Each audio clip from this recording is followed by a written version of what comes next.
사무엘상 9장 1절로 4절의 말씀입니다. 베냐민 지파에 기스라 이름하는 유력한 사람이 있으니 그는 아벨의 아들이요 수롤의 손자요 베고라스의 정손이요 아비야의 현손이며 베냐민 사람이더라. 기스에게 아들이 있으니 그의 이름은 사울이요 준수한 소년이라. 이스라엘 자손 중에 그보다 더 준수한 자가 없고 키는 모든 백성보다 어깨 위만큼 더 컸더라. 사울의 아버지 기스가 암나기를 잃고 그의 아들 사울에게 이르되 너는 일어나 한 사환을 데리고 가서 암나기들을 찾으라 하며 그가 에브라임 산지와 살리사 땅으로 두루 다녀 보았으나 찾지 못하고 사알림 땅으로 두루 다녀 보았으나 그곳에는 없었고 베냐민 사람의 땅으로 두루 다녀 보았으나 찾지 못하니라. 아멘. 할렐루야. 자, 우리 예배분들과 이렇게 반갑게 인사합시다. 키핑 파워를 키웁시다. 시작. 키핑 파워를 키웁시다. 네, 키핑 파워를 어떻게 키울 수 있어요? 네, 복습을 좀 합니다. 네, VIP 입장에서 항상 교회를 바라보라. 또 두 번째는 뭐죠? 네, 기쁨과 자유함이 넘쳐야 된다. 그리고 시스템이 잘 돌아가야 된다. 그리고 6명 이상의 책임 있는 의무적인 관계가 아니라 이유 없는 관계를 맺어야 된다. 그리고 여러분 항상 11월 12일 우정만남의 축제 되면 두 분류로 딱 나눠지죠. 마치 홍해 갈리듯이. 한 분류는 데리고 와가지고 막 기쁜 사람, 또 한 분류는 온다 했는데 사단 내가지고 슬픈 사람. 그런데 슬퍼하지 마세요. 울지 마세요. 그때 만약에 내가 약속한 사람이 피지 못할 사정으로 못 와도 내가 플러스 원이 되면 됩니다. 플러스 원. 자, 옆에 분들 자꾸 민망하니까 가슴에 손을 대고 내가 플러스 원 되리라. 시작. 내가 플러스 원 되리라. 그럼 플러스 원은 뭐죠? 이유 없는 관계예요. 이유 없는 관계. 그래서 그때는 여러분 막 그때는 설치고 다니세요. 설치고 다니면서 여러분들이 백설공주가 되어주세요. 백설공주. 백설공주가 뭐죠? 막 기쁘게 백방으로 설치고 다니면서 마음껏 어서 오십시오. 너무 좋은 게 잘 오셨습니다. 얼굴이 너무 환하시네요. 너무 멋지시네요. 그렇게 해가지고 막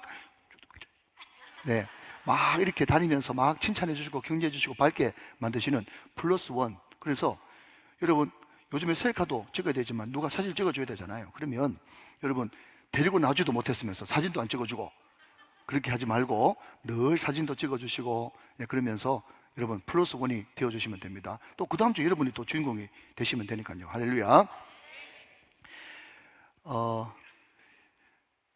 우리 지난 시간에 사무엘상 8장에 보면 사무엘이 그렇게 모범적으로 인생을 살았는데 자기 아들은 마음대로 안 됐던 모양이죠.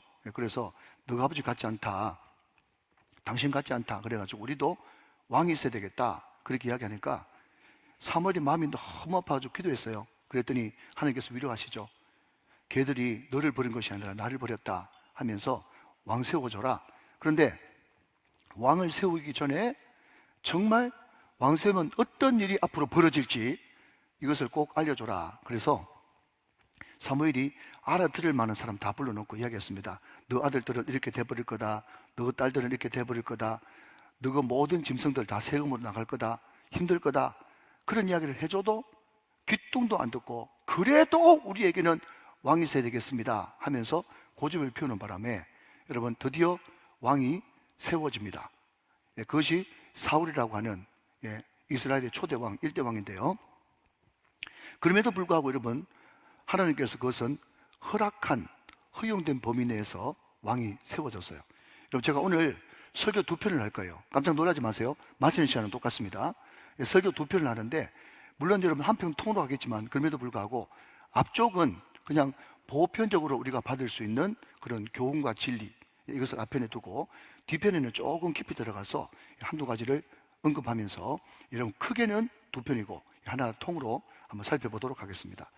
여러분 우리가 사형리라고 하는 그 전도 책자에 보면 제1문이 뭔가 하면 하나님은 당신을 사랑하시며 당신을 향한 놀라운 계획을 가지고 계십니다 라고 시작합니다. 여러분 우리 한 사람 한 사람을 향한 놀라운 뜻과 계획이 있는 줄로 믿습니까? 네, 그것은 하나님의 그 창조의 능력 또 하나님의 창조의 권세를 보면 우리 한 사람 한 사람이 다 하나님의 뜻 안에 있고 놀라운 계획과 뜻을 가지고 있죠. 그러니까 당연히 이스라엘의 택한 백성 이스라엘 초대왕 사울에게도 놀라운 하나님의 뜻과 계획이 있겠죠? 예, 있습니다.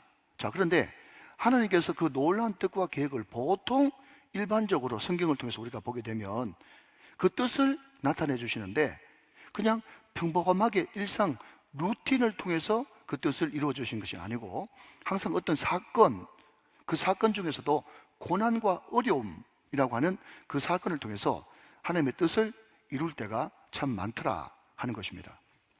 그럼 오늘 본문 사울도 갑자기 어떤 어려움이 생겼죠. 뭡니까?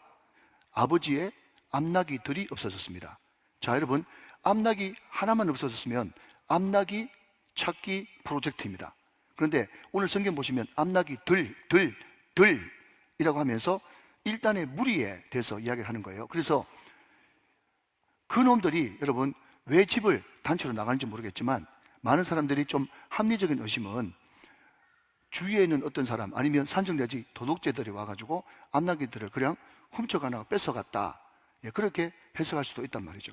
요즘으로 빠지자면 여러분 이때 암나귀도 굉장히 가치 있는 재산 가치였기 때문에 지금으로 말하면 트럭 내지는 우리 집에 있는 차를 몇 대 누가 훔쳐가 버렸다, 그 집으로 봐서는 굉장히 재산적인 손실이 크고 어려움을 겪게 되었습니다. 그래서 사울의 아버지 기스가 너 사원 한 명 데리고 와서 쭉 돌아다니면서 순찰 한번 해보고 그 암나귀들이 도대체 어디 있는지 한번 알아봐라, 그렇게 하면서 내보냈단 말이죠.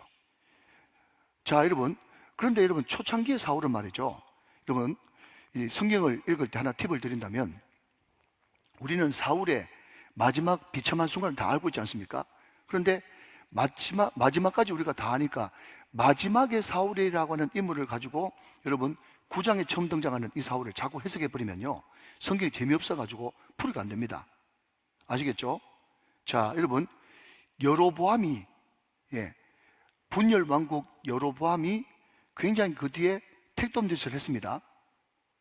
예, 그런데 여러분 그 여로보암이 하는 행실을 보면서 어차피 이 사람은 저주받은 사람이고 또 이 사람은 선한 왕이 한 명도 없는 북이스라엘 출신이니까 당연히 이 사람은 이렇게 행동할 수밖에 없어서 라고 이야기한다면 그것은 운명론이지 예정이 아닙니다. 잘 들으셔야 돼요. 그러니까 우리가 항상 성경을 볼 때 뒷부분의 결론을 다 알고 있기 때문에 뒷부분의 결론을 가지고 앞에 것을 해석하면 우리는 운명론에 빠질 수 있어요. 만약에 여러분 한 가지 확실한 것은 뭔가 하면 사울이 하나님을 더 의지했다면 여로보암도 하나님을 더 의지했다면 하나님은 얼마든지 사울도 여로보암도 쓰실 수 있는 하나님이십니다. 아멘이시죠? 많은 사람들이 여러분 나는 안 돼, 나는 더 이상 성장하지 못할 거야, 나는 이렇게밖에 안 될 거야 라고 하는 그런 운명론을 가지고 여러분 그런 마음을 가지고 사니까 그렇게 될 수밖에 없죠. 그러니까 마지막 때 가지고 또 원망 섞인 소리를 하면서 봐라 이렇게 됐잖아 하면서 자기를 자꾸 운명에 내맡기는 그런 사람들이 있습니다. 사랑하는 여러분, 하나님은 당신을 사랑하시고 당신을 향한 놀라운 계획을 가지고 계십니다. 여러분들이 순종하고 여러분 작은 힘이지만 충성하고 헌신하고 순종할 때 하나님께서는 놀랍게 여러분을 쓰시는 분이십니다. 하나님은 약한 자를 들어서 강한 자를 부끄럽게 하시고 가난한 자를 들어서 여러분 부한 사람을 부끄럽게 하시고 미천하고 여러분 아무것도 없는 자를 들어서 모든 것이 다 갖춰진 사람을 여러분 부끄럽게 하시는 분이십니다. 하나님이 항상 쓰는 사람은요 그런 사람들이에요. 그러니까 나는 안 되라고 생각하지 말고 나는 지금이라도, 나는 60이라도 70이라도 괜찮습니다. 지금이라도 여러분 다시 모든 것을 과거를 포맷시키고 새로운 마음으로 새로 시작하면 하나님께서 어떻게 크게 들었을지 아무도 모른다는 거예요. 믿으시면 아멘. 자, 초창기 사울은요 굉장히 매너가 좋은 사람이고 굉장히 성실한 사람이고 또 아버지 말에 적극적으로 다 효도하는 순종 잘하는 사람이었습니다. 자, 그런데 여러분 다 그런 건 아니지만 오늘 설교에 도움을 위해서 제 인생 경험을 좀 거기에 집어넣는다면 여러분 착한 사람 참 좋죠?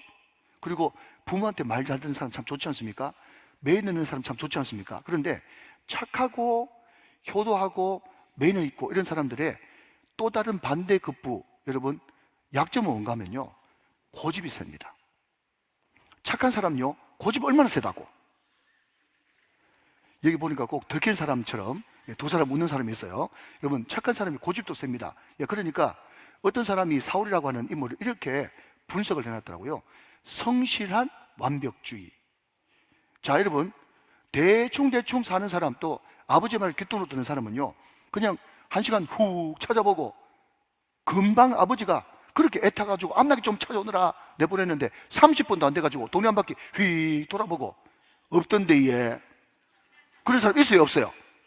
있잖아요, 그죠? 그런데 여러분 오늘 성경 말씀 보니까 이 사울은요 몇 날 며칠 동안 찾아다녔어요. 못 찾았거든요.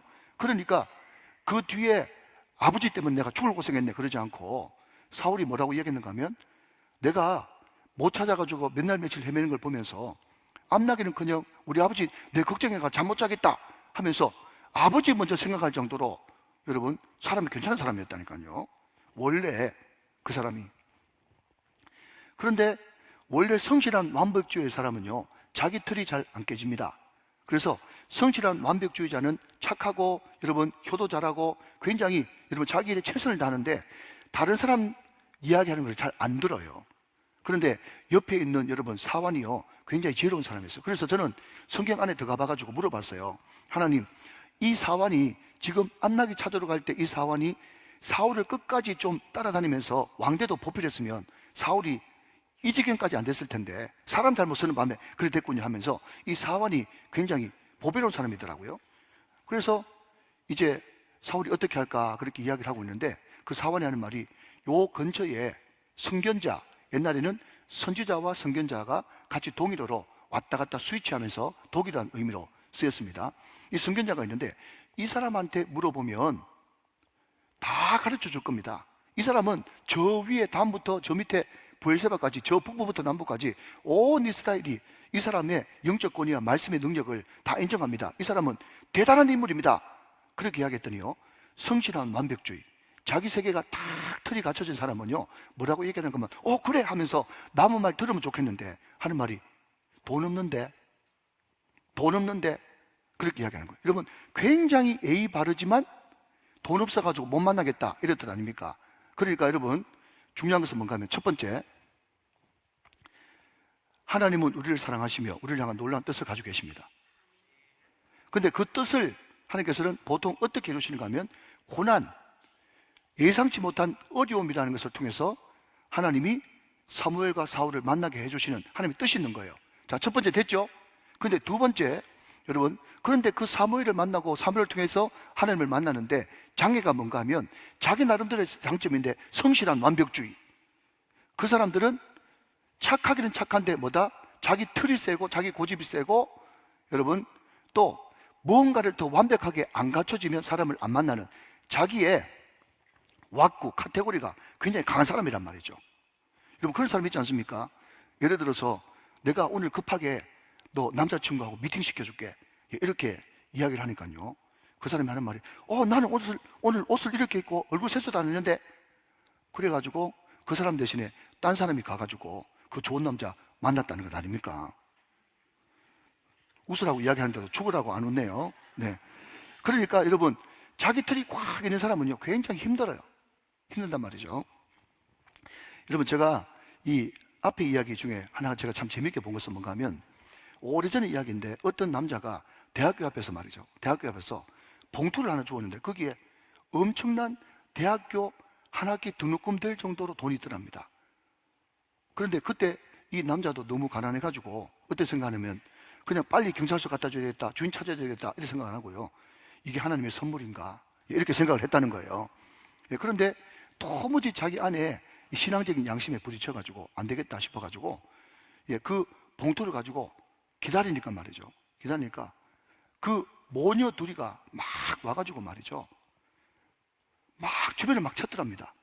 그래가지고 딱 봐도 저 사람이 돈 잊어버린 모녀구나 싶은 생각이 들어가지고 그 남자 청년이 가가지고 그 엄마 되는 사람한테 그 자매 되는 사람한테 혹시 이 봉투 찾으세요? 그렇게 이야기하니까 손바닥을 탁 치면서 너무너무 고맙다고 그래가지고 그 돈 봉투를 찾아줘가지고요 우리 식사하러 가자 그래가지고 그 모녀하고 식사로 갔는데 결국 그 자매하고 결혼했답니다. 그러면서 그 칼럼에 뭐라고 적혔는가 하면 나는 돈 봉투를 준 것이 아니라 마누라를 주었다 뭐 이렇게 이제 쓰고 있어요. 여러분 이야기가 뭔가 하면요 항상 무슨 역사적인 뜻과 사건이 일어날 때는 고난이라고 하는 그런 통로를 통해서 하나님께서는 우연을 가장한 필연으로 만나게 하실 때가 많다. 그러니까 여러분 자꾸 하나님 우리 가운데 어려움 없게 하시고 그냥 늘 평탄한 길 게 하시고 그러면요 밋밋해가지고 하나님의 뜻을 못 만난다니까요. 항상 여러분 인생 좀 살아보시면 알잖아요. 항상 하나님의 뜻과 계획은요, 고난이라고 하는 이상한 그런 연단을 통해서 하나님이 우리를 만나주시는데, 그때가 바로 어떨 땐가 하면요, 내가 이제까지 가지고 있었던 그런 내 틀, 내 선, 내 고집 있는데, 그때가 바로 내 고집과 내 틀을 깰 수 있는 좋은 기회다 말이죠. 그걸 깨야지 새로운 세계를 만나게 되는 거예요. 여러분, 영접해야 여러분 변화되지 않습니까? 그죠? 그런데 그 사환이 뭐라고 그랬다고요? 내가 여기에 은화 4분의 1이 있는데, 예를 들면 여러분 한 달에 그냥 노동자들 일당 10만 원씩 쳐가 300만 원 받는다 치고 10만 원에 4분의 1이니까 2만 5천 원짜리 그냥 휴지 한 봉지 아니면 음료수 한 봉지 그냥 사가지고 가면 되겠습니다 해가지고 2만 5천 원 빌려줘가지고 그거 가지고 뭐 사들고 이제 선견자한테 찾아갔단 말이죠. 그러니까 여러분, 그 자기 틀을 깨는, 또 자기의 가지고 있는 적정한 선을 여러분 무너뜨리는 그런 것이 있으니까 하나님께서 그때부터 순종한 길을 열어주잖아요. 그 뒤에 이야기 들어보니까 거기에 우물에 물 길러 온 그 소녀들이 있었는데, 그 소녀들한테 물어봤지 않습니까? 여기 선견자가 있느냐? 그렇게 이야기하니까 그냥 새침한 거 만났으면 말이죠. 왜 우리한테 물어보세요? 하면서 안 가르쳐 줄 건데, 하나님께서 순종하게 만나게 해주시니까 그냥 선견자가 있다 없다 그 이야기만 하면 될 텐데, 그 뒤에 지금 이 선견자가 와가지고 밥 먹을 텐데 빨리 지금 가라, 오만 이야기를 다 해주는 거예요. 자, 여러분, 자꾸 고집 피우지 말고 물어보는 게 중요합니다. 고집 피우지 말고 물어봐라. 이게 굉장히 평범한 것 같은데 굉장히 중요한 진리예요. 고집 피우지 말고 물어봐라. 사울 혼자 있었으면요 안 물어봅니다. 이 사람은 성실한 완벽주의이기 때문에 안 물어봐요. 그런데 자기의 틀을, 전제를 깨버리니까 물어보는 그런 역사가 일어나잖아요. 그러니까 여러분들이 할 수 있는 것은 자꾸 물어보는 것입니다. 그러면 이런저런 사람을 통해서 하나님께서 많이 부져주는 사람을 통해서 많은 것을 느끼고 알게 된다 하는 것입니다. 그리고 여러분, 지금 여기에 보면 세 가지 분류의 사람이 나옵니다. 첫 번째 사울이라고 하는 인물은요, 아버지의 명을 따라서 열심히 암나기 찾는 사람이죠. 암나기 찾는 사람. 두 번째 백성들은요, 어떻게 하든지 우리나라를 다스릴 왕이 어디 있겠느냐 하면서 왕 찾는 사람. 그리고 세 번째 사무엘은 도대체 그러면 내가 누구를 세워야 되느냐 하면서 하나님의 뜻에 맞는 사람을 계속 찾아 나서는 것을 보게 됩니다. 지금 여러분, 사울도 찾고 있어요. 사무엘도 찾고 있어요. 그 찾고 찾음이 하나님의 섭리 뜻 안에서 여러분 서로 부딪히고 만나는 그런 장면을 보지 않습니까? 여러분, 우리가 하나님 뜻이 있다고 생각하고 내 안에 있는 고집을 깰 때, 그리고 고집을 깨면서 하나님 앞에 묻고 기도할 때 하나님께서는 기도와 기도를 만나게 하시고 사람과 사람을 만나게 하셔서 하나님의 뜻을 이루시는 겁니다. 여러분, 사도행전 10장에 보면 고넬료도 기도하고 베드로도 기도하고, 그래서 고넬료의 기도와 베드로의 기도가 만나가지고 하나님의 이방의 선교가 드디어 일어나지 않습니까? 사랑하는 여러분, 우리가 하나님의 뜻이 있다고, 다시 한번 하나님의 뜻이 있다고 믿고 여러분 내 틀 깨뜨리고 하나님 앞에 묻고 기도하면 나가면 지금 똑같은 기도 제목으로 기도하는 그 사람을 만나게 하시고 하나님의 뜻과 하나님의 역사가 나타나게 하십니다. 그리고 그것을 믿으셔야 되는 거예요. 자, 한 걸음 더 나가서 여러분, 이 사무엘은 말이죠, 사무엘은 이제 사울을 만나가지고 그 지도자들 있는 30명 모이는 지도자들 있는 데서 상석에 앉혀줍니다. 자, 여러분, 오늘 눈을 끔뻑끔뻑거리면서 도대체 그런 말이 어디 있느냐 그렇게 생각하시는 분이 계실 것 같은데 제가 성경을 한번 확인시켜 드리겠습니다. 자, 9장 22절 말씀 보겠습니다. 자, 한 절만 읽어보죠. 다른 내용을 또 살펴봐야 되니까요. 같이 한번 읽어보세요. 시작. 사무엘이 사울과 그의 사환을 인도하여 객실로 들어가서 청한 자 중 상석에 앉게 하였는데 객은 30명 가량이었더라 그랬습니다.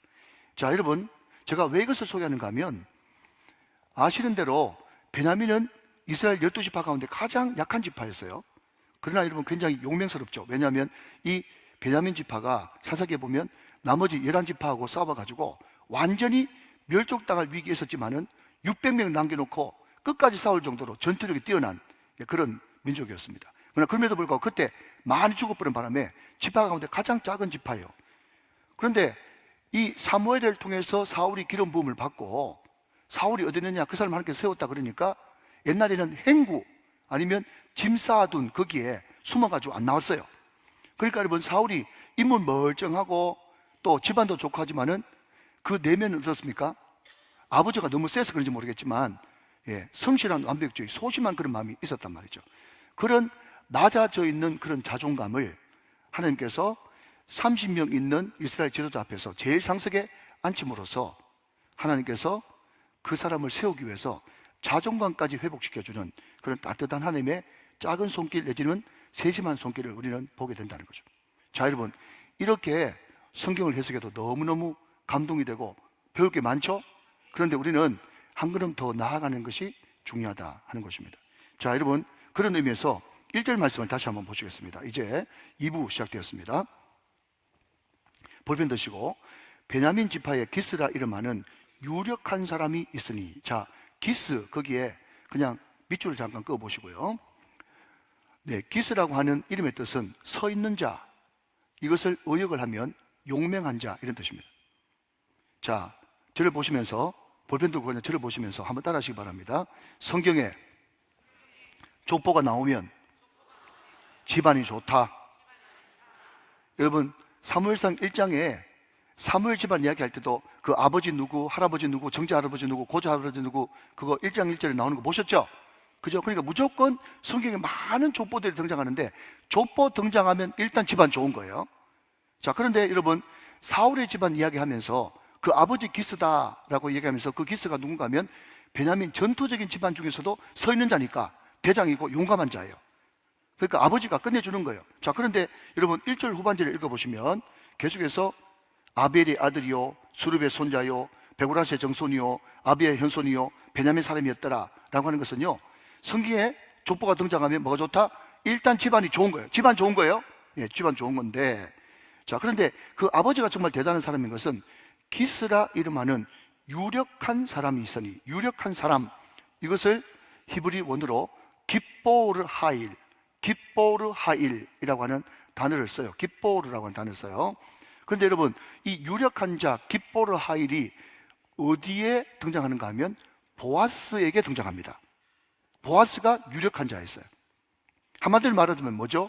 카리스마 있고, 지체 높고, 여러분 명망 있고, 집안 좋고, 모든 것을 두루두루 다 가진 그 마을의 그 전체의 족장 내지는 추장 내지는 동네 이장, 그런 거 아니고, 동민 여러분, 그런 거 아니고요. 네, 그냥 그 나라 전체가 존경하는 그런 유력한 자. 지금으로 말하면 국무총리, 장관, 뭐 저 윗때부터 뭐 대학 총장, 병원장, 뭐 이런 종류의 단어를 설명할 때 깁보르 하일이라고 하는 유력한 자를 쓴다 하는 것입니다. 자, 집안이 이렇게 좋아요. 집안이 이렇게 좋으면 자기는 좀 모자라도 좀 공평하잖아요. 그런데 2절 말씀 보시면요, 기스에게 아들이 있어요. 기스의 아들이 있으니 그의 이름은 사울이요. 여러분, 사울은요, 구하여 얻었다. 예, 구하여 얻었다. 그래서 제가 지난번에 사울이라고 하는 것이 어느 유의로, 그죠? 백성들이 구해가지고 얻었던 것이 사울이다, 이렇게 말씀드렸죠. 그 사울이 뭔가 하면 구하여 얻었다, 이런 뜻이에요. 구하여 얻었다, 이게 사울이라는 뜻이에요. 이름 뜻이 좋죠. 근데 여러분, 여기에 준수한 소년이라, 준수한 소년이라, 여기 여러분 이 준수한이라고 하는 이 단어가 우리가 그렇게 잘 아는 토부, 여기도 토부예요, 토부. 자, 그런데요, 이 준수하다라고 하는 이 단어가 어디서 쓰였는가 봤더니, 여러분, 이삭 부인 누굽니까? 리브가죠. 레베카. 리브가가 그렇게 예뻤답니다. 그래서 리브가를 이야기할 때 토부라는 단어를 썼거든요. 그런데 또 토부가 준수가 어디서 나오는가 하면요, 혹시 드릴라 아십니까? 예, 그 드릴라가 그 보통 미모가 넘었던 모양이에요. 그래서 드릴라를 얘기할 때 준수하다, 토부라는 단어를 썼거든요. 근데 여러분, 그 리브가나 또 드릴라는 여자라서 그래도 그런가 보다, 정말 용모가 끝내줬는가 보다 생각을 하지만, 남자한테 토부, 준수하다, 이런 말은요 웬만해서 안 씁니다. 그런데 사울은 준수했어요. 그러니까 리브가만큼 드릴라만큼 예쁜 남자, 꽃보다 청춘. 네. 완전 꽃미남. 그러니까 도대체 이놈은 얼만큼 잘생겼을까? 이런 생각이 들 정도로 사울이 굉장히 미남인 거예요. 여러분, 또 미남이면 톰 크루즈처럼 키나 작아야 되잖아요. 톰 크루즈처럼 키나 작아야 되는데, 그런데 문제가 뭔가 하면 여러분 2절 계속 보시면 이스라엘 자손 중에 그보다 더 준수한 자가 없고 또 준수한 자가 또 나왔어요. 그 다음 키는 모든 백성보다 어깨 위만큼 더 컸더라. 자, 제가 여러분 1m 75인데 어깨 위에 하나 더 있으면 일단 기본적으로 80이 넘는 거죠. 근데 그 당시에 모든 사람이 여러분 1m 75라고 보십시다. 그런데 모든 사람보다 어깨 위에 하나 더 있으니까 돋보여요, 돋보여요? 돋보인단 말이죠. 돋보이는 거예요. 자, 여러분 보십시오. 지금 백성들이 뭔가를 구하고 있어요. 뭘 구하고 있습니까? 하나님 이제 통치 싫고 자꾸 눈에 보이는 하나님 할 것도 없고 우리한테 왕을 주소서, 그렇게 이야기하는데 왕을 구하는데 완벽한 사람이 나타나는 거예요. 자, 여러분, 베냐민 일단 용맹한 집화죠. 집안 좋죠. 아버지 끝내주죠. 사울 물끄만 잘생겼죠. 키 크죠. 그러니까 딱 봐도 왕상이다. 왕상. 야, 그러니까 백성들 딱 마음에 드는 정말 왕다운 왕, 우리가 정말 평소 때 그렇게 찾고 흠모하는 그런 왕이 나타났어요. 왕이 나타났단 말이에요. 그러니까 막 백성들이 요즘은 말하면 막 끔뻑 죽는 거죠. 끔뻑 죽어요. 뭐 저는 우리 교회 온 지 이제 15년이 다 돼가니까 그런 일은 없습니다만은, 저 우리 후배들 한 번씩 이제 담임 목사 부임 받아갈 때 보니까 말이죠, 한 번씩 가다가 임직 위임식 그런 거 하지 않습니까? 근데 그 친구가요 1m 84에 스카이 대학 졸업에 인물도 잘나고 목소리도 성우야. 그러니까 말이죠, 항상 교회는 전하는 메시지에 주목해야 되는데 교회가 교회답지 못하려 그러면 메시지에 주목하지 못하고 메신저에 자꾸 주목하거든요. 근데 보니까 벌써 권사님, 집사님, 청년들이 눈이 맛이 갔어. 야, 저렇게 잘생긴 목사님이 우리 목사님이란 말인가? 설교 내용은 안 듣고 메신저에 주목을 하더라니까요. 사울이 온 거지, 사울이 온 거야.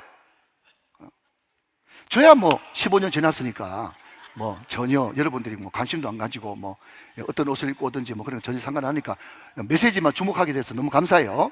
메시지만 주목하시면 되는데, 여러분 소위 말해가지고 요즘에 많은 장로님들이, 권사님들이 목사님 은퇴하시고 원로 초대되시고 후임 담임 목사님 모실 때, 여러분 어떤 담임 목사님 모실까 그러면요 자동으로 말하는 게 뭡니까? 키 크고 인물 잘나고 목소리 좋고 공부 많이 하고 박사학위 가지고 다 그런 얘기 하잖아요. 제가 여러분 얼마나 많이 들었으면 그냥 이 원고에 없는 말을 줄줄 외우겠어요. 이게 누군가 하면 사울이라는 거, 사울. 그러면서 뭐 그래 학력이 중요합니까? 인물이 중요합니까? 그러니까 그럴 때만요 그냥 그 이야기 그냥 맞으니까 눈을 착 감으면서 하는 말이 뭔가 하면 기왕이면 다홍치마 그러더라고. 기왕이면 다홍치마 사상이 막 쫙 한국교회 다 팽배한 거예요. 그런데 여러분 그냥 정말 맞죠. 목사님 그렇게 유능하면 좋아요. 근데 중요한 것은 뭔가 하면 그 사울에게 기대를 잔뜩 했는데 그 다음이 중요한 거예요. 그 다음이 기대를 잔뜩 했는데 다 기대하잖아요. 그래, 기대를 했는데, 자 여러분 한번 보십시오. 4절 말씀 한번 보세요. 4절 말씀, 이게 문제입니다. 항상 성경 반복돼 나오는 단어가 이게 중요하거든요. 반복돼 나오는 단어. 자, 볼펜 드시고 4절. 자, 3절부터 제가 그냥 읽을게요. 문맥을 위해서. 사울의 아버지 기스가 암나기를 잃고 그의 아들 사울에게 이르되 너는 일어나 한 사환을 데리고 가서 암나기를 찾으라. 자, 암나기를 찾으라 그러면 여러분 그만큼 인물 먹금하고 능력 있으면 찾아내야 될 것 아닙니까? 자, 제 명령을 따르고 있죠.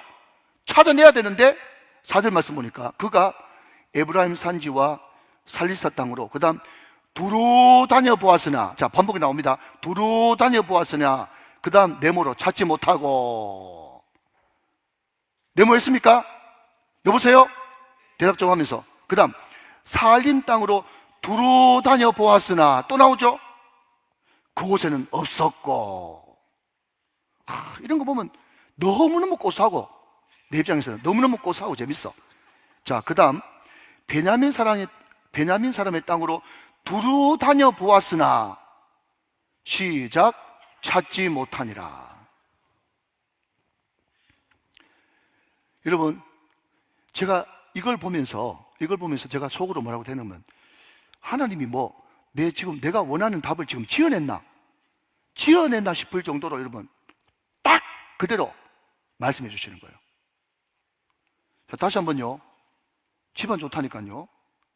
아버지 끝내주고 공부 많이 하고 인물 잘 나고 모든 사람보다 여러분 얻기 위해 머리 하나 더 있어가지고 돋보이고, 됩니까? 하나님이 그 나라의 왕이 되기 전까지는 안 됩니다. 이미 결론 나버린 사건이에요. 본질은 그건데, 하나님이 지금 그 나라의 왕 되셔야 되는데 그 마음에 하나님을 그냥 마음에서 쫓아내버리고 사람 왕 찾는데 일이 될 리가 있나? 그런데 항상 사람들은 하나님 없는 그 공한 자리에 뭔가를 메꿔들려고 그러는데, 그게 딱 맞는 적합한 인물이 사울이었어. 사울을 집어넣어 봤지만은 안 돼. 절대로 안 돼. 저도 여러분 개인적으로 선거 다 끝났으니까 말씀드리지만, 저는 그 사람이 어떤 인물이냐 라기보다는요, 그 사람이 어떤 가치관을 가지고 있느냐 라고 하는 거기를 따라서 대통령을 찍습니다. 그래서 저는 여러분 트럼프가 그래도 상대방보다 더 기독교적인 가치관을 가지고 있기 때문에 트럼프 찍었어요. 근데 여러분 원래 선거는 그거 아십니까? 정치하는 사람들은 다 거짓말쟁인데, 미안합니다, 그러나 사실이에요. 다 거짓말쟁인데 우리가 정확하게 분별해가지고 덜 거짓말쟁이 찍어야 되는 거예요. 정치하는 사람들 다 사기꾼이고 도둑놈인데, 이것도 나가면 안 되는데, 다 사기꾼이고 도둑놈인데 여러분 우리가 정말 분별력을 가지고 덜 도둑놈 덜 사기꾼 여러분 찍는 게 선거입니다. 그러니 제가 말씀드리고 싶은 것은, 그럼 도둑놈이다 라는 말이 아니고, 여러분 제발 부탁합니다. 트럼프한테 기대하지 마세요. 트럼프한테 기대하지 마세요. 여러분 어떤 사람이든 마찬가지입니다. 여러분 앞으로 우리가 어떤 대통령을 찍어도 여러분 사람 대통령에 기대하지 마세요. 오직 우리는 하나님께만 소망이 있는 것입니다. 여러분 그렇기 때문에 끝까지 교회는 여러분 이 땅에 희망이 돼야 되는 거예요. 여러분 교회가 왜 희망해야 되는가 하면요, 하나님이 곧 말씀이에요. 그러니까 이 강단에서 여러분 조미료 치지 않고 엉뚱한 소리 하지 않고 말씀을 말씀대로 잘 요리해가지고 선포되는 이 말씀이 희망인 것입니다. 그래서 여러분 사도 바울이 에베소 교회 장로님들을 불러가지고, 장로님들 이제 예루살렘에 올라가면 죽을지도 모르는데 에베소 교회 잘 부탁합니다 하면서 여러분 사도 바울이 울고불고 그렇지 않았어요. 분명히 여러분 에베소 교회 장로님들한테 그 에베소 교회를 부탁해야 되는데, 사도 바울은 분명히 얘기합니다. 주의 말씀에 부탁합니다. 주의 말씀에 부탁합니다. 여러분 이게 놀라운 것이에요. 그래서 어느 목사님이 그러더라고요. 교회는 말씀, 설교 잘하는 게 리더십이 아니고 말씀 자체가 리더십이다. 말씀이 이끌어 가시는 거예요. 말씀이 이끌어 간다고요. 여러분 담임 목사가 없어지고 담임 목사가 죽어도 결국 여러분 그가 여러분 자기 지식으로 전하는 것이 아니라 성령을 통해서 전한 그 말씀이 그 교회를 이끌어 나가고 그 말씀이 그 교회를 세우는 거예요. 여러분 교회의 주인공은 오직 하나님이십니다. 사울 같은 사람 여러분 다 찾지만 사울 같은 사람 와도요 다 실망합니다.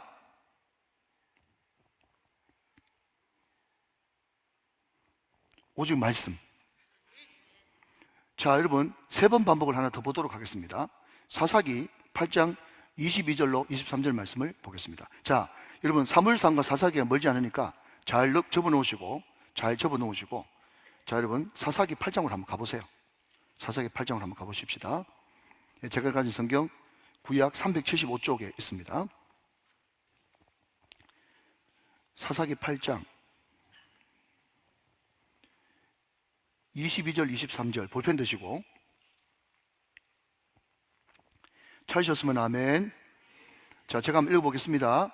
그때에 찾으셨어요? 그때에 이스라엘 사람들이 기드온에게 이르되 당신이 우리를 미디안 손에서 구원하셨으니. 벌써부터 전제가 틀려먹었잖아요. 여러분, 사사가 구원자라고 하는 말이지만 누가 이스라엘을 구했습니까? 하나님이 구원자세요. 근데 말부터 틀린 거예요, 지금. 자, 그러면서 다시 한번요. 당신이 동그라미 우리를 미디안 손에서 구원하셨으니 당신과 당신의 아들과 당신의 손자가 우리를 다스려서 하는지라. 분명히 여러분, 사사는 세습이요 아니면 돌아가면서 하나님께서 찍은 사람 하는 거예요. 하나님께서 찍은 사람 하는 거거든요. 그런데 여러분, 대물림 되는 것도 아닌데 대물림 해라. 하나님의 법도 아닌데 지멋대로 대물림 해라, 세습해라. 우리는 하나님 인정 안 하고 눈에 보이는 당신 믿고 따라갈란다. 당신이 미디안 손에서 우리를 구원하셨은즉. 그러니까 이게 우리는 그냥 활절을 읽으니까 이게 충격적으로 안 들리는데도 여러분, 영적인 눈으로 보면, 여러분 지금 성령으로 말미암아 지금 말씀이 전해지는 것을 여러분 느끼십니까? 여러분, 성령은 영끼리 안다고 말이죠. 이거 얼마나 심각한 문제라는 것을 우리가 인식해야 되는 거예요. 당신 입만 열다면 당신. 이게 여러분 불신앙이에요. 자, 그 다음 23절 또 보십시오. 또 반복 나옵니다. 어쩌면 사사기에서 가장 유명한 성경 구절 중에 하나일지 모르겠습니다. 물론 그 뒤에 아쉬움이 있지만요. 자, 23절 봅시다. 기드온이 그들에게 이르되 내가 너희를 다스리지 아니하겠고 나의 아들도 너희를 다스리지 아니할 것이요. 시작.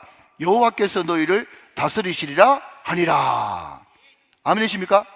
네. 결국 여러분, 통치 다스림이 하나님의 나라인데 나도 안 다스리고 우리 아들도 안 다스리고 세습 안 하고 대물림 같은 거 안 하고 너희들 자꾸 내보면서 당신 하는 거 내가 기분 하나도 안 좋다. 하나님이 너희를 다스리시리라. 사랑하는 여러분, 하나님이 우리 우정교를 계속해서 주님 오실 때까지 다스리게 되시기를 주님의 이름으로 축원합니다. 이게 여러분 복음이고, 여러분 이게 바로 주의 말씀이 이끌어 나가는 거예요. 자, 여러분 다시 사무엘상으로 넘어가서 기왕 찾으시는 김에 16장으로 넘어가서 사무엘상 16장 6절 7절 한번 보십시다. 사무엘상 16장 6절 7절 제가 읽습니다. 그들이 오매가 뭔가 하면 지금 다윗의 형님들이 이제 다윗 혼자 놔둬놓고 오는 거예요. 사무엘 목사님 신방 왔다, 야들아 온나 했더니 그들이 왔어요. 사무엘이 참, 좀 이따 말씀드릴게요.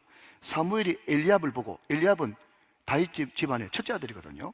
엘리압을 보고 마음에 이르기를 여호와의 기름 부으실 자가 과연 주님 앞에 있도다 하였더니. 그러니까 여러분, 우리가 절대로 성경을 볼 때 요절로 보면 안 되는 것은 뭔가 하면, 요것만 딱 따르고 보면은 뭡니까? 엘리압이 주님 앞에 있다 그래가지고 엘리압이 굉장히 괜찮은 사람처럼 보이잖아요. 그러니까 문맥으로 봐야 되는 거예요. 제가 아까 아이고 라고 얘기했던 것은 뭔가 하면, 여러분 사무엘이 오늘 여러분 사무엘상 9장 10장 보면 얼마나 영이 맑은지 앞으로 일어날 일을 환하게 꿰뚫어 보는 사람이 사무엘이에요. 그런데 그렇다 치더라도 여러분, 인간 믿을 게 못 되는 게, 엉뚱한 데 가서 자꾸 물어보고 그러지 마세요. 예수 무당한테 가가지고. 여러분, 사무엘이 그렇게 뛰어난 사람인데도 엘리압 딱 보면서 여호와의 기름 부으실 자가 주님 앞에 있도다. 자다가 봉창 두드리는 소리 하고 있는 거예요 지금. 이해되시죠? 여러분, 사람 찾아가서 물어보고 그러지 마십시오. 큰일 납니다. 큰일 나. 7절 여호와께서 사무엘에게 이르시되 그의 용모와 키를 보지 말라. 보십시오. 사울 이야기를 하면서 뭐 보지 말라? 용모와 키를 보지 말라. 그러니까 여러분, 이게 쉬운 문제가 아닌 것 같아요. 자, 잠깐만 좀 내려주시면요. 그렇게 사울 때문에 죽을 고생을 해도 또 용모와 키를 찾는다니까. 참 감사한 것은요, 여러분 담임 목사는 그렇게 잘생기지도 않고 그렇게 키 크지도 않고 강단에 딱 맞는 1m 75 80 안 넘잖아. 얼마나 좋아요. 용모와 키를 보지 말라. 사울 때문에 그렇게 고생해도, 아마 모르긴 몰라도 우리 장로님들한테 3대 목사 증빙 한번 해보십시오. 그러면 또 용모와 키를 또 볼 줄 몰라. 그렇게 이야기해도. 그렇다고 해서 못생긴 사람이 또 다 잘한 건 아니에요. 예. 결국은 여러분, 용모와 키가 중요한 게 아니라 그 다음 게 중요한 거죠. 자, 그 다음 보십시다. 7절. 내가 이미 그를 뭐 했나고요? 버렸노라. 왜 버렸는데요? 그랬더니 내가 보는 것은 사람과 같지 아니하니 시작. 사람은 외모를 보거니와 나 여호와는 중심을 보느니라 하시더라. 여러분, 엘리압이 도대체 무슨 잘못했는데요? 라고 이야기한다면 정답은요, 우리는 모르지만 하나님은 안다. 왜 그 사람 굉장히 탁월한 것 같은데 왜 그 사람 안 쓰는데요? 라고 물어보신다면 안 쓸 때는 안 쓰는 이유가 있겠지. 여러분, 제 후배들 보면 말이죠, 모든 걸 다 갖춰가지고 1000명, 2000명 되는 교회에 항상 결승까지 올라가. 근데 결승에서 7번 떨어져. 왜 그런데요? 나는 모르지. 그렇지만 우리는 하나님의 절대 주권을 믿는 사람이기 때문에 하나님은 아십니다. 그러니까 여러분, 우리가 마태복음부터 요한복음까지 계속 이야기했습니다만은 우리가 주님 앞에 정말 기도해야 될 것은 회개기도고 철저하게 내 마음 관리해야 되는 것입니다. 왜 그렇습니까? 하나님은 우리 중심을 보시는 거기 때문에. 그래서 우리 중심이 주님 앞에 청일하고 깨끗하고 준비되어 있으면요, 하나님이 천학도 오지가 있어도, 아마존 여러분 정글 숲안에 들어가 있어도 하나님께서는 반드시 끌어내셔가지고 쓰고의 마시는 하나님이십니다. 그분은 전능하신 분이세요. 여러분, 이 하나님의 절대 주권을 믿으십니까? 여러분, 하나님은요, 준비되어 있는데 안 쓴다? 그런 것은 없어요. 단호하게 이야기합니다. 철저하게 준비된데, 나는 저 사람보다 설교도 더 잘하고 난 모든 것을 갖췄는데 나는 왜 안 쓰나? 저 사람은 말을 더듬고 온전한데 왜 저 사람 쓰나? 하나님의 절대 주권을 믿으세요. 하나님은 준비된 사람 치고 안 쓰는 사람 없습니다. 그걸 믿으셔야 돼요. 우리 중심이 하나님 보시기에 누가 완벽한 사람이 있겠습니까? 많은. 항상 여러분, 그러니까 우리 실력보다 더 중요한 것은 우리 마음 중심이에요. 여러분, 스펙보다 더 중요한 것은 하나님과 나와의 스토리예요. 간증이 있는 사람, 스토리가 있는 사람, 주님을 사랑하는 사람, 주님을 알려고 더 발버둥 치는 사람, 주님을 즐거워하는 사람. 다시 한번요, 알면 사랑하고 사랑하면 즐거워하게 되겠습니다. 그런 사람을 하나님께서 쓰실 수밖에 없다 하는 겁니다. 자, 이제 마지막으로 여러분, 암나기를 한번 보도록 하십시다. 여러분, 만약에 지금 이스라엘 초대 왕을 뽑는데 말이죠, 그냥 좀 멋지게 소설로 꾸밀라 그러면 사울이 어릴 때부터 용맹한, 그래서 여러분, 김일성, 김정일 뭐 어릴 때부터 뭐 했다고요? 어릴 때부터 뭐 그냥 사기해가지고 뭐 백발백중 다 하고 뭐 그런 이야기 있지 않습니까? 뭐 신화 같은 이야기 못 들어보셨어요? 뭐 솔방울 던지니까 뭐 수류탄이 되고 뭐 그런 이야기, 예, 들어보셨죠? 그죠? 예, 그런 이야기 이러면 막 만들어내면 훨씬 여러분 스토리도 좋잖아요. 그런데 왜 하필이면 하나님의 택한 백성 이스라엘 초대 왕 삼는데 암나기, 나귀 이야기를 자꾸 하느냐라고 하신다면, 여러분, 그 사사기에 보면 사사의 아들들이 왕자처럼 나귀를 타고 다니는 것이 사사기에 계속 등장합니다. 그러니까 그 당시에 암나귀, 나귀라고 하는 것은 굉장히 존귀한, 귀한 동물이었고 어쩌면 왕권을 상징하는 그런 동물이었어요. 그래서 여러분, 스가랴 9장 9절 말씀에도 보면 장차 오실 메시아가 뭐 타고 입성하신다고요? 나귀 타고 입성합니다. 그러니까 그 단어에 대해서 잘 모르겠으면 성경에서 쓰고 있는 다른 용례를 찾아보면 우리가 비교가 되고, 아, 참 이만큼 존귀한 동물이구나, 존귀한 존재구나, 이런 것들을 알 수가 있는 거죠. 그러니까 여러분 보십시오. 암나귀를 잃어버린 사울의 집. 제가 방금 나귀는 뭘 상징한다고 그랬어요? 왕권, 권세를 상징한다고 그랬어요. 암나귀를 잃어버린 사울의 집, 지금 왕을 잃어버린 이스라엘, 이게 versus, 비교가 되어지는 거예요. 다시 한번요. 왕을 잃어버린 이스라엘, 나귀를 잃어버린 사울의 집, 이게 비교가 되어진다 하는 겁니다. 자, 그런 전제하에서 여러분 다시 9장으로 넘어가서 20절을 한번 같이 보시겠습니다. 20절, 사무엘상 9장 20절이요. 자, 같이 한번 읽어보세요. 시작. 사흘 전에 일은 내 내 암나기들을 염려하지 말라 찾았느니라. 온 이스라엘이 사모하는 자가 누구냐? 너와 내 아버지의 온 집이 아니냐 하는지라 그랬습니다. 자, 여러분, 제 성경에는 여기 이스라엘의 사모하는 자라고 되어 있고 그 앞에 2번이라고 아라비아 숫자로 되어 있습니다. 여러분, 성경도 그렇게 되어 있습니까? 근데 쭉 내려가니까 여러분, 이스라엘의 사모하는 자, 이것을 다른 성경 혹시 사본에는 어떻게 번역을 하고 있는가 하면 이스라엘의 보배가 누구냐, 그렇게 해석할 수 있다고 그랬어요. 그래서 제가 이 말이 도대체 뭐냐 싶어가지고 제가 히브리 원문을 찾아봤어요. 그랬더니요, 너무너무 귀한 단어더라고요. 근데 누구가 누구냐, 가 누구냐라고 하는 이 단어가 히브리 원문으로 뭐라고 되는가 하면요, 올레미, 그렇게 되어 있어요. 올레미, 여보세요? 레미라고 되어 있다니까. 레미. 가 누구냐? 올레미. 예, 레미가 누군지 모르는 사람은 옆에 있는 권사님한테 물어보시기 바랍니다. 자, 그런데 이 올레미라고 하는 이 누구가 누구냐라고 하는 이것이요, 히브리어로 두 개로 해석된답니다. 하나는요, 누구에게 속했다 라고 하는 소유의 의미가 있고,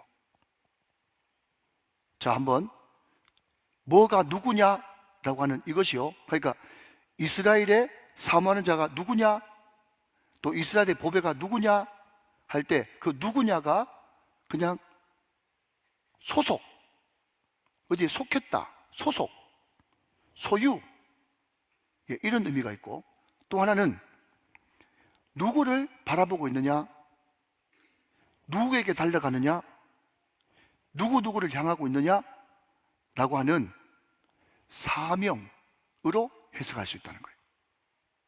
자, 다시 뭐가 누구냐, 이스라엘의 보배가 누구냐 할 때 누구 소유냐 이렇게 볼 수 있지만, 그 이스라엘의 보배가 누구냐라고 할 때 그것을, 그 소유가 무엇을 향해서 달려가고 있는가, 누가 지켜주고 있는가, 예, 그것을 이제, 그러니까 사명에 초점을 맞출 수 있다. 이 두 가지로 번역을 할 수 있다는 거예요. 자, 여러분, 성경이 해석학인데 말이죠, 예를 들어서 성경을 해석할 때 이스라엘의 보배, 그 암나기, 그것이 다 네 게 아니냐, 사울 네 게 아니냐, 그렇게 이야기하면요, 우리의 신앙은 항상 소유 위주의 신앙이 되어지는 거예요. 사무엘이 말이죠, 너 암나기 잃어버린 거 이미 찾았다, 하나님이 찾게 해주실 거야, 나한테 다시 돌려주실 거야, 그거 다 네 거야, 그 암나기만 네 게 아니고 이스라엘 전체 다가, 이스라엘 보배 전체 다가 다 네 거야 라고 이야기한다면, 여러분, 우리 신앙이 어떻게 되는가 하면 우리도 항상 건강 잃어버렸다가 다시 찾고, 여러분, 또 내가 옛날에 사업에다가 손해봤다가 다시 찾고 해가지고 자꾸 내 소유에 집중하는 그런 신앙이 된단 말이죠. 자, 그러니까 여러분, 이게 좀 어렵다고 제가 말씀드렸습니다. 자, 따라오고 계시죠? 그러니까 우리의 신앙을 자꾸 뭔가 잃어버렸다가 다시 찾고, 여러분, 없다가 다시 있고, 여러분, 가난했다가 풍족해지고 자꾸 소유로 생각하면, 내가 예수 믿고, 예수 믿으면 모든 세상의 권세를 다 가지신 예수님이 네 거기 때문에 세상도 다 네 거다 라고 이야기하는 거기에 초점이 맞춰져 있으면 우리는 자꾸 뭔가를 더 가지고 더 가지려고 하는 소유 중심의 신앙이 된단 말이죠. 그런데 여러분, 이 가 누구냐, 올레미라고 하는 이것이 그 모든 세상의 보화가, 전 세계에 흩어져 있는 모든 귀중한 것들이 지금 누구를 향해서 달려가고 있는가, 그것이 과연 다 누구 거냐, 누가 지켜줘야 되느냐 라고 하는 사명으로 해석한다면, 여러분, 우리는 자꾸 가지는 것에 초점을 맞추지 않고 하나님께서 맡겨주신 그 왕권, 암나기, 하나님, 이 대한민국 가운데 하나님이 땅바닥에 떨어지고 하나님이 전혀 만왕의 왕으로, 만주의 주로 인정 못 받는 세상을 살아가고 있습니다. 하나님, 이 나라를 통치하시는 분이 누구십니까? 이 나라가 과연 누구에게로 향해서 달려가고 있습니까? 누구를 향해서 달려가야 됩니까? 하나님, 이 나라가 정말 모든 백성들이, 모든 국민들이 하나님이 왕이십니다, 하나님은 왕권을 가지고 계신 분입니다 라고 고백할 수 있는 민족이 될 수 있도록 그것을 위해서 내가 달려가겠습니다. 그것을 향해서 내가 사명 감당하겠습니다. 그것을 향해서 내가 최선을 다해 헌신하겠습니다. 이렇게 사명을 가지고 사명에 초점을 맞추고 우리가 신앙생활을 한다면 그게 바로 주님께서 원하시는 먼저 그의 나라와 그의 의를 구하는 신앙이 되어진다. 믿으시면 아멘. 여러분 잘 설명을 못해도 찰때까지 알아들으셨죠? 자, 이제 말씀을 정리하면서 누가복음 12장으로 넘어가서 마지막으로 말씀 한 구절 보고 말씀을 정리하도록 하겠습니다. 누가복음 12장의 말씀입니다. 22절, 23절 말씀.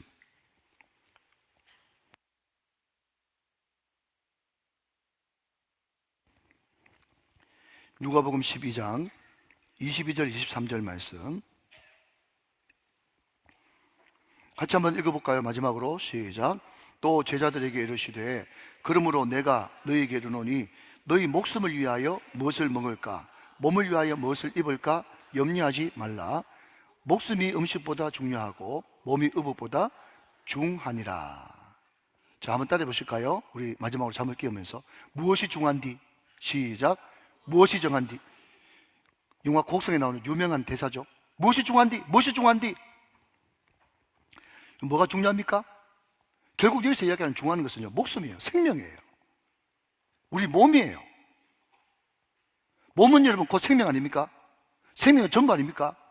그러니까 우리 믿는 사람들이 과연 무엇을 향해서 추구하고 무엇을 향해서 달려가야 되느냐? 여러분 지금 이 사무엘상 9장 20절 말씀과 같은 말씀이에요. 절대로 소유를 향해서 달려가지 말라고 그랬죠. 그런데 많은 사람들이 예수를 믿음에도 불구하고 자꾸 어디에 초점을 맞추는가 하면 무엇을 먹을까, 무엇을 입을까, 무엇을 마실까, 거기에 자꾸 소유에 집착하면 이게 어떻게 되겠냐 말이죠. 그러면서 예수님께서 여러분 제 성경도 마찬가지고 여러분 성경도 마찬가지고 빨간색으로 되어 있죠. 예수님이 직접 이야기하지 않습니까? 뭐라고요? 몸을 위하여, 목숨을 위하여 무엇을 먹을까, 무엇을 입을까, 무엇을 마실까 자꾸 생각하지 말고 여러분 목숨이 더 중요하다. 생명이 더 중요하다. 우리는 더 중요한 걸 위해서 더 중요한 것을 언제든지 내려놓을 수 있는 그런 우선순위, 프라이어티가 확실하게 정립된 사람이 되어야만 네가 진짜 하나님의 제자가 될 수 있다. 그 말씀을 하는 것입니다. 사랑하는 여러분, 우리는 이 세상의 이 세상의 보화를, 이 세상의 보물을 자꾸 소유하는 데 관심을 두지 말고 생명 살리고 목숨 살리는데 여러분 계속해서 이 땅에 하나님의 왕권이 편만하게 충만하게 흐르는데 우리의 시간과 물질과 우리 몸뚱아리를 다 드릴 수 있는 충직한 하나님의 사람들 다 되시기를 주 예수 그리스도의 이름으로 축원합니다. 축복합니다.